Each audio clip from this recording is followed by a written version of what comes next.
explica a decadência cultural do Brasil e de boa parte do mundo também. Muita inteligência hoje, estamos com um convidado muito inteligente aí. Você que chegou no canal, claro, já deixa o seu like, inscreva-se no canal aqui do TubaCast, programa Engenharia Reversa, aqui nos estúdios do TubaCast. E hoje é um grande prazer, uma pessoa que eu acompanho há muito tempo, gosto bastante, a pessoa que eu só tenho ódio de ele ter feito eu ver o Big Brother. É só esse ódio que eu tenho dele, mas tirando isso, é uma pessoa maravilhosa que é o Adrilles. Você assistiu meu Big Brother? Eu vi só por sua causa. Que bacana! Mas não vi o Big Brother, eu vi pedaços. Você, meu telespectador da época da Globo. Da época... Mas o Big Brother é ruim, mas a gente subverte o conceito do BBB e transforma aquilo num Dostoiévski. Mas eu gosto foi o meu proposta. Foi o meu objetivo, né? É mesmo? Eu falei isso depois pro Pedro Bial, que virou meu amigo, agora Sim. tá voltando a ser meu amigo, se afastou por relações, por questões políticas, e eu falei, olha, meu interesse, claro, queria ganhar dinheiro, ganhar fama, projeção, transar mais, e aí, eventualmente, eu entrei no BBB, porque eu tava perdido na vida, e eu queria fazer daquilo, e acho que fiz em alguma medida, claro, né? Pelo menos na minha edição, um programa de alta cultura popular. Cara, eu falava de Bergman no Big Brother, isso foi em 9 horas da noite, falava de Dostoiévski, Sim, isso que me chamou a falava atenção. de Chaplin, falava de coisas assim, de música clássica, colocaram desde Maísa Matarazzo até Bach, até Chico Buarque, que é um homem de esquerda, enfim, mas tudo bem, grande compositor, quando eu aparecia. Ou seja, eu consegui fazer aquilo que eu queria fazer dentro do Big Brother. E o Pedro Bial adorava, me amava, torcia por mim. Mas Depois serviu... me odiou, depois voltou a me amar. Mas serviu pra você? você... Viadagem, né, do Pedro? Pedro é meio viado, eu gosto muito dele, exatamente porque ele é um hétero sensível, como eu. Só que a gente não dá a bunda, não, pelo menos da minha parte, não. Mas serviu pra você comer mais mulher ou não? Cara, essa que é a questão. Serve, mas as mulheres que vêm até você são muito estranhas. O BBB, eu fiquei 2 anos numa espécie de casulo, tá? Casulo neural, assim, porque eu ia pras festas, ninguém quer conversar com você. Ninguém quer falar com você. Você não conhece pessoas interessantes. Você conhece maluco, doido pelo Big Brother, ou alguém fetichista com alguém que aparece na televisão. E o Poder da Globo, na época, ainda é, né? Era gigantesco, era o Brasil inteiro, entendeu? Aí as pessoas querem tirar foto, ou querem transar com você, mas a impressão que você tem é que você tá transando com um corpo em busca de um ideal fetichista de um ex-BBB. Sim. E eu que sou um poeta... É uma marca, né? Exatamente, te deixa preso de um tipo de satisfação materialista insana. Ou seja, a reverberação do BBB, eu sou grato à Globo, embora acho que a Globo hoje é o central do inferno, foi muito boa no sentido profissional. Eu lancei livro, trabalhei até no UOL. Ninguém lembra disso. Fiz a Lei Rouanet, fui o liberal da Rouanet. E fiz muito bem, graças a modéstia à parte. Levei poesia numa palestra que eu fazia do Oiapoque ao Chuí, em escolas carentes, até universidades grandiosas, etc. Mas, eventualmente, o tipo de pessoa que atrai o BBB, claro que atrai gente boa, mas é uma minoria que fica meio intimidada. Você fica mesmo numa espécie de casulo, numa redoma de uma fama meio vazia, meio chula. E assim, isso me constrangeu bastante. Mas enfim, na época foi interessante a experiência. Mas eu vou te falar, o que chamou a atenção em mim, né, pra acompanhar você, é o fato de você ser poeta. Uma coisa que eu tenho um sonho, tá? E não que eu seja um cara de poesia e tal, mas uma coisa que algumas que eu conheço, e eu acho belíssimas, eu tenho um sonho assim, que se faça como se fez com música no passado. As rádios iam selecionando músicas, no passado isso acontecia. Então eles garimpavam músicas, eles recebiam fita cassete, garimpavam, achavam boas músicas e fazia sucesso. Eu acho que tinha que acontecer o mesmo com a poesia. Eu quero casar com você, eu acho que é a mesma coisa. Primeiro, eu acho que todo mundo quer ser poeta, eu vou falar a mesma coisa, eu quero ser poeta. A poesia, isso não sou eu que falo, era o Drummond, é uma tentativa. Sim. O poema, o Drummond, que eu considero o maior poeta brasileiro de todos os tempos, no Brasil, né, claro, ele tem poemas ruins. Entendeu? A poesia, por que é a poesia? A poesia é uma tentativa de reconstrução da linguagem para dizer em palavras que as palavras não podem dizer. Em termos de afeto, em termos de metafísica, em termos de religião, em termos de tudo, de política. A poesia abrange tudo. Agora, nessa reconstrução, às vezes você recai em clichê, às vezes você recai na incognoscibilidade. Ou seja, tem uma série de coisas que fazem a poesia, às vezes, ficar ruim e vulgar. O Drummond, no finalzinho, ele se tornou um poeta meio mediano, aquele amar se aprende amando, meio fraquinho, e tem poemas clássicos, assim, do Claro Enigma. Agora, isso que você falou, não queria falar só de poesia, da rádio que elege algumas músicas, isso é maravilhoso. Parece hoje uma coisa elitista. Hoje não existe mais. Parece isso não uma coisa acontece elitista, mas é uma elite do bem, é uma elite de alta cultura popular. Concordo. Ou seja, nos anos 70, e eu posso falar com salvo-conduto, você tinha, na minha casa, nos anos 80, na verdade, 80, 90, E a minha casa era uma casa de classe média baixa, você tinha Chico Buarque, Tom Jobim, Caetano Veloso, você tinha música popular de primeiríssima qualidade, eu tinha rock legal, Rod Stewart, Supertramp, Pink Floyd, Beatles, tudo isso eu conheci em vinil. Eu conheci exatamente através das rádios. Hoje é exatamente o inverso. Você tem uma indústria mainstream que quer alimentar o povo daquilo que ele já sabe que quer. Ou seja, você pega o mais baixo, você vê a decadência da música, exatamente por falta de oportunidade, eu acho também, entendeu? Você pega esses baixos funks, esses pagodes, esses sertanejos de Cais de Porto, é tudo ruim. Pode me jogar pedra, mas eu acho muito ruim. Cara, eu sou de uma época, igual eu falei, eu gostava de Tom Jobim, João Gilberto, Caetano, Chico, que ideologicamente são desastrosos, mas musicalmente são excelentes até hoje. E isso era popular. Chico Buarque vendia 1 milhão de cópias. Meus caros amigos vendiam 1 milhão de cópias. Entendeu? E era uma música apresentada ao público. E aí vem aquele velho axioma do Gilberto Gil.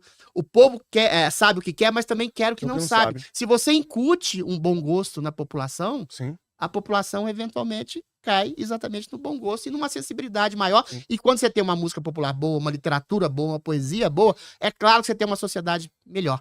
Não é à toa que a gente tem uma sociedade meio esquisita hoje, que se acostumou à ditadura do judiciário. Eu tirei uma foto agora aqui, postei no meu Twitter, agora há pouco, vindo pra cá, de ter uma imagem aqui, um grafite num post, de uma Mona Lisa funkeira. Aí eu tirei a foto e falei assim, é isso que a gente tem a oferecer. Né? Aproveitando que a gente tem um poeta aqui, por exemplo, eu gosto de algumas coisas interessantes em poesia. Eu gosto, por exemplo, Lord Byron, que faz uma descrição mental da cena, né? Você na sua mente, você enxerga o que ele tá falando. Eu acho isso maravilhoso. Perfeito. Ele fala assim, caramba, ele faz com poucas palavras você enxergar um mundo inteiro na sua mente. É cinematográfico, né? Isso. Imagem, ele é visual. E a poesia tem vários tipos, né? Desde Baudelaire, que é uma poesia simbólica, até um tanto mais hermética, até Fernando Pessoa, na voz do Alberto Caeiro, ou de outras coisas, que é uma coisa prosaica, mas profunda, até o Mallarmé, que é praticamente ilegível, você tem que penetrar nos símbolos. Poesia pode ser tudo. E a poesia poesia, no sentido aristotélico do termo, é a corda que vibra na arte, né? Você absorver na psique humana e nos meandros metafísicos da vida, para saber qual é o sentido da vida. Nunca vai descortinar, mas pelo menos faz boas perguntas. Eu brinco e falo que a poesia que o brasileiro mais conhece, ele conhece ainda errado. Que é aquela batatinha quando nasce, que fala esparrama pelo chão e espalha a rama pelo chão. É muito triste ser poeta, eu sei. Porque todo mundo confunde poesia com umas coisas sentimentaloide, cafona e vulgar. É do amorzinho, é da menininha que te abandonou. Tudo bem, a gente faz poesia sobre poesia, menininha que te abandonou. Eu fui abandonado cruelmente. A mulher que eu mais amava me odeia hoje profundamente. Só que você pode fazer disso uma coisa universal, uma perspectiva sociológica, antropológica, que vai revelar a dor de todas as pessoas de maneira visceral e também teórica, ou fazer um batatinha quando nasce, a menina não me ama mais. E é isso que as pessoas confundem a poesia. É uma coisa meio clichêresca que envolve o redoma do poeta. Agora, se você tem uma música chula no Brasil, tanto mais poesia, coitadinho de mim. Mas você acha que a poesia morreu assim no mundo? Porque a poesia ela depende de um público também com certa intelectualidade. E como isso tá... A poesia é uma coisa de elite, mas você pega na perspectiva brasileira, tudo é uma coisa de elite. Eu tô falando do Chico Buarque, tá? Chico Buarque hoje é coisa de elite no Brasil. E era popular. Você tem uma decadência, parece coisa de velho isso que eu tô dizendo, mas não é. Você tem uma decadência geral na cultura, não só brasileira como mundial, que é exatamente pela coisa fast food, de fácil acesso, né? Que a internet, as redes sociais, o mainstream total oferece. Parece uma coisa até paradoxal, né? Sim. Que pela internet você pega, por exemplo, a obra de Shakespeare inteira, tá lá, de graça. Você pega, sei lá, os Irmãos Karamazov, que eu acabei de reler, tá lá em PDF. Você tem os grandes clássicos todos à mão, coisa que não existia até o quê? 20 anos atrás. Mas se a pessoa só tem acesso, só tem contato com a mais baixa cultura, porque a indústria mainstream acha que você tem a obrigação, você como marqueteiro, a obrigação de dar aquilo que o povo quer, e o que o povo quer sempre vai no mais baixo nível, ou seja, é uma elite que puxa o povo para cima. Sim. É Cristo que puxou moralmente, para dar o maior exemplo de todos, a população para cima. É Dostoiévski que puxa a literatura para cima. Agora, quando você nivela por baixo, no termo de editoras, de rádios, de televisão, a pessoa ela vai se acostumando àquele baixo serviço, àquela baixa cultura, e não vai ter acesso nunca a uma alta cultura. E quando tiver, não vai entender, não vai compreender, não vai assimilar, porque ela foi limitada por uma pobre educação. E isso explica exatamente esse acesso e esse marketing, essa publicidade gigantesca do mainstream, explica a decadência cultural do Brasil e de boa parte do mundo também. Mas você não acha que as empresas também têm um pouco de culpa disso? Eu vejo as empresas entrando nessa cultura woke, e eu acho que as, né? Mas não, independente da cultura woke, eu acho que as empresas também poderiam servir para elevar a alta cultura. Por exemplo, empresas ou empresários. Eu vi um empresário aqui em São Paulo, ele comprou um casarão abandonado, tombado, que em tese você até não poderia fazer nada, e o cara, ele fez lá uma balada de degustação de vinho, aí tem toda a história do casarão e tal, ele de certa forma tá elevando a cultura. Uma coisa que me incomoda é que já tá acontecendo com algumas empresas. Eu lembro do McDonald's quando lançou aquela famosa e popular música 2 hambúrgueres, alface, queijo, molho especial, lembra? Picles e um pão com gergelim. Isso, reclamaram. E eles mudaram, porque não são 2 hambúrgueres, são 2 hambúrgueres. Eles mudaram a música, realmente. Temos que ser preciso com a língua portuguesa. Não sei se você lembra disso. Mas isso era bobo, né? Não, sim, mas agora o McDonald's ele pega e escreve lá Mac, M-E, acento Q-U-I. Então ele tá falando, você é burro demais pra entender esse MC. Limitação por baixo. Isso, então, o que você acha das empresas adaptarem a burrice humana? Começa quando uma professora chega e fala que é lícito e normal falar nós vai, porque é um regionalismo e é uma língua apropriada do brasileiro. Se você não tem um aceno a um princípio de alta cultura, de alto vernáculo, de alta poesia, de alta literatura, e se você menospreza as pessoas, você vai tratar as pessoas como débeis mentais. Exatamente uma criança de 5 anos não tem domínio do vernáculo de uma alta cultura, mas ela vai ter que acessar ao longo do tempo, e esse esforço que ela vai tomar vai transformar ela numa cidadã maior e melhor. Então, o que acontece? A cultura woke, isso é a base da cultura woke, é você tratar todo mundo como se fosse retardado, é exatamente limita a potencialidade de crescimento e xinga e ofende a potencialidade de crescimento como uma coisa snob. E aí você cria várias ramificações. Você tá falando de cultura woke basicamente hoje se transmuta em identitarismo, né? Politicamente correto, você não pode falar que tem humor negro, porque a pessoa vai falar que você é racista, você não pode falar de criado mudo, que fala que é uma construção colonialista, racista do século XIX. Ou seja, todas essas informações erradas que tem são colocadas diante do público, e aí tem a coisa perversa da cultura woke. Se você contesta essas bobagens, que são bobagens, o humor negro tem a ver com obscuridade, por exemplo, tem a ver com nada de tom de pele, você é taxado de racista, ou seja, a coisa é pior. Eles investem na burrice, eles promovem a burrice, a limitação cognitiva e educacional de uma pessoa, e quando a pessoa quer sair ou contestar essa burrice, ela é chamada de criminosa.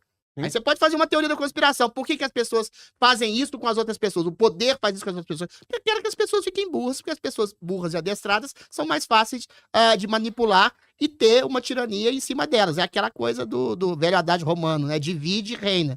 Você cria um ressentimento, uma raiva, um ódio de pessoas inteligentes que não podem se manifestar. Você cria um ressentimento das pessoas medíocres que não têm a vida que elas querem, a mulher que elas querem, o dinheiro que elas querem, aí culpam o macho adulto branco, e aí elas podem exercer e vomitar seu ódio, e quando alguém corrige esse ódio, falando, olha, isso aqui não é preconceito, isso não é racismo, não é homofobia, essa pessoa é criminalizada. Ou seja, divide e reina. É o que acontece, mais uma vez, no Brasil, em boa parte do mundo, e pior, do mundo democrático.